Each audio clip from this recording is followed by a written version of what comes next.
listening to Evergreen Media Network. I am Cindy Schwartz, and this is the Patient Partner Show. Jeannie Roller and I talk about different aspects of the healthcare industry, some of the horror stories, a lot of the horror stories, unfortunately, and some of the things that we can do as listeners, as patients, maybe to circumvent some of these horrors actually happening to you. I mean, Jeannie, you and I were just I was numb when this stuff started happening to me, and I couldn't believe that I was actually in the healthcare system.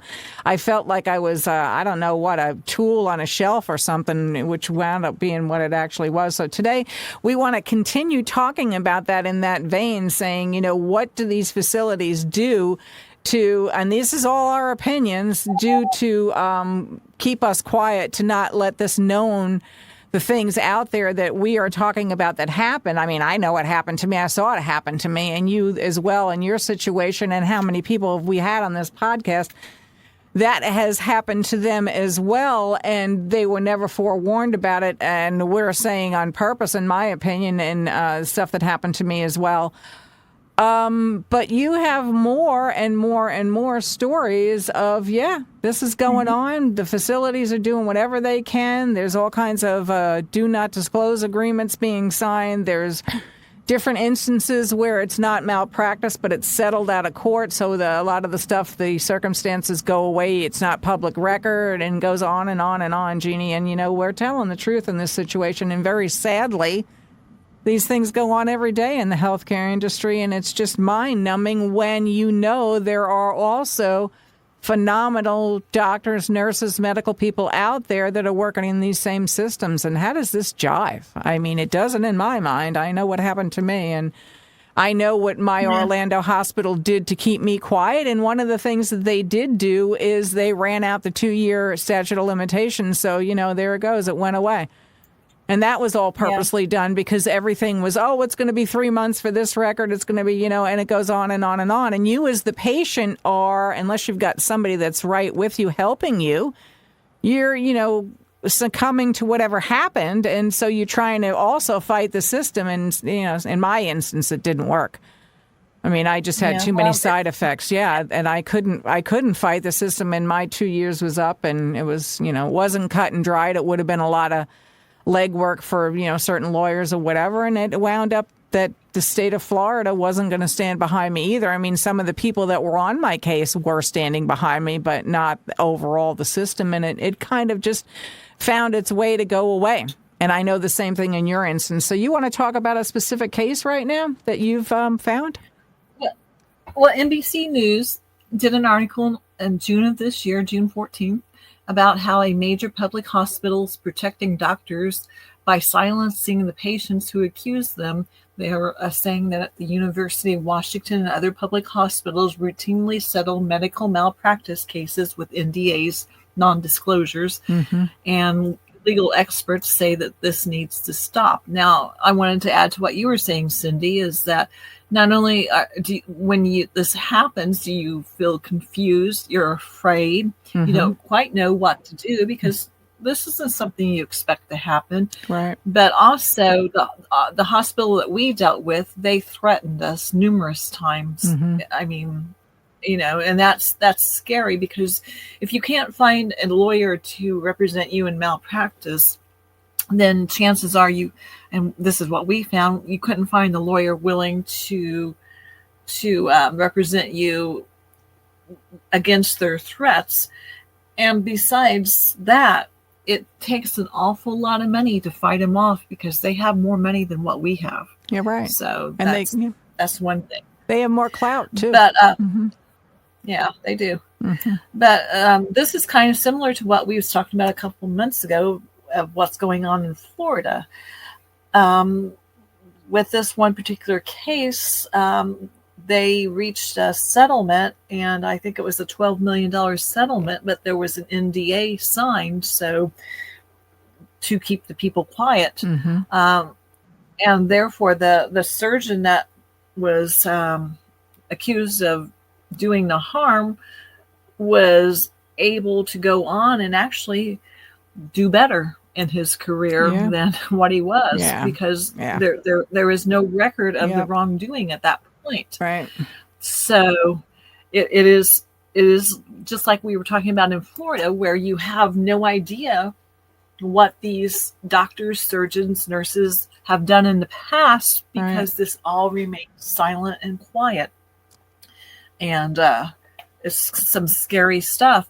But they were talking about that the majority of cases, but in saying that, you have to realize not very many cases actually ever get a settlement. But the ones who do get a settlement, the majority of them have a non-disclosure that they have to sign in order to get any kind of settlement at all. Right. I would think that there wouldn't be a case that there wasn't a non-disclosure. I mean, I'd find that so rare if that happened. My opinion. Right. My opinion.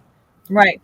And I know that the hospital that we dealt with, they wanted to know who, if we spoke to anyone at all about the case. They wanted names, they wanted addresses, contact information. Right. Yeah. They wanted to know, even if we just said he'd been in the hospital, they wanted to know who knew that. Yeah. Yeah. So, I mean, it is so very scary, because they will probably track you for the rest of your life to make sure, some hospitals, to make sure that you never breathe a word of what happened, because they'll be right there at your doorstep with paperwork suing you probably. Yeah, I know. My opinion. Yeah, I can see that happening. In my opinion, I mean, in my case, and also my opinion, I talked with 3 nurses specifically, 2 of them that unbelievably stuck up for me and said, yes, we know this is happening here. And one said, we can't do anything about it.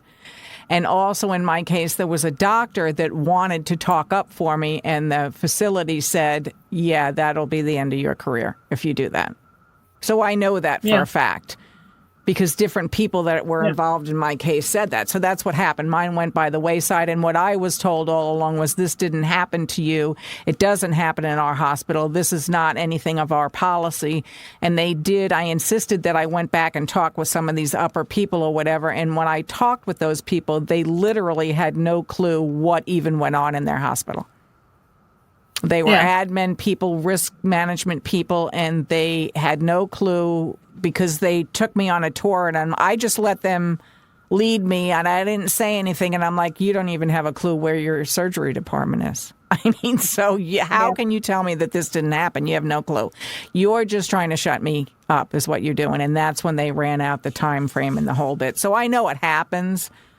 You know, I do know it happens. I feel sorry as you do, Jeannie, which is why we started this podcast and started, doing this whole group of people that we have that listen to these, and we each do our own entity on trying to educate people on what alternative avenues you could find for certain, things that you might not need this high intensity of a surgery or a facility or something like that, because there are alternative medicines, and we're going to talk about that on another podcast. But it's just scary, and to educate yourself the best that you possibly can to get the best care really is what this is all about, because we personally saw it happen to us. The amazing part is, Cindy, is most of these hospitals are publicly funded, so they really can't keep them secret, but they can make the people that were involved not talk about it. Right. But if I wanted to go and do the research, I can find this information about these doctors and about the settlements. But most people wouldn't know to go to do that. Right. So it's not really, they're silencing the people, the victims, saying that you can't talk about it, but the information is there, which, really makes it rough for the people, because once you've been medically harmed, people like you and I, we want to talk about it. We want people to know. And I can't imagine how much more trauma that adds to those people, knowing that they cannot utter a word. Right. Yeah. And how many people have we had that you and I both personally talked with that said, I just can't talk about this. It's so horrific, and I cannot believe that this happened to me in a medical setting. That's what you and I started off with in our instances. Yeah. Just shocked, just numb. I was numb. I cannot believe that this is even happening for such serious a surgery or, whatever, that I had to go through, and it's just crazy. And after a while, you don't want to, we only got a couple seconds left, you don't want to believe it, but after a while, you're like, no, it happened. You have to keep saying that to yourself, because you know what happened. You saw it happen, and it's just over and over. You hear that it didn't. On that note, stay listening to Evergreen Media Network.